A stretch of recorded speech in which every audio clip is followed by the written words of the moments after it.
જૂનાગઢમાં ડીઝલની અછત હવે કેસર કેરીની સિઝન પર થઈ રહી છે।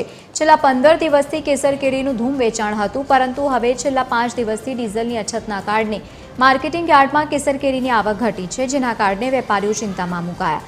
મહત્વનું છે કે ડીઝલની અછત હોવાથી ટ્રકો અને માલવાહક વાહનોને સમયસર ઈંધણ ન મળતા કેરીનો પાક તૈયાર છે, માલ માર્કેટમાં યાર્ડ પહોંચાડવામાં મોડું થતું હોવાથી આવક ઘટી રહી છે, તો બીજી તરફ ભાવમાં પણ ઘટાડો નોંધાતા સ્થિતિ વધુ વણસી છે। અગાઉ કેસર કેરીનો ભાવ 900 થી 1500 રૂપિયા હતો, જે ઘટીને 600 થી 800 રૂપિયા નોંધાયો છે। અને નોંધનીય છે કે ગત વર્ષે કેરીની સિઝનમાં 30,000 બોક્સની આવક હતી, ત્યારે આ વર્ષે 10 થી 15,000 બોક્સની આવક નોંધાઈ છે। ત્યારે જો આગામી સમયમાં આ જ સ્થિતિ રહેશે તો ખેડૂતોને વધુ નુકસાની ભોગવવાનો વારો આવી શકે।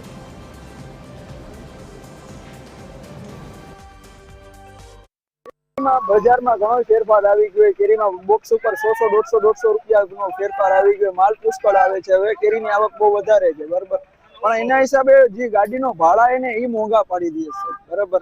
જાણે કે આપણે માલ મોકલાવીએ બહાર તો જે ગાડી 2,000 રૂપિયા ભાડો માંગતી એના અથવા 3,000 રૂપિયા ભાડો માંગે છે। એમ ડીઝલના હિસાબે માલ લાગે છે, કેરીમાં એને ડીઝલના હિસાબે માલ લાગે છે। હાલમાં કેરી સિઝનમાં જે 15 થી 15,000 બોક્સની આવક છે, ગયા વર્ષે આ ટાઈમે આ સિઝનમાં 15 થી 20,000 બોક્સની આવક હતી, જેની સરખામણી આ વર્ષે આવક પણ ઓછી છે, એમ ભાવ થોડાક ઊંચા છે। ગયા વર્ષે 700 થી 800 રૂપિયામાં કેરી જતી હતી, એ અત્યારે 1200 થી 1300 રૂપિયા સુધીમાં વેચાય છે।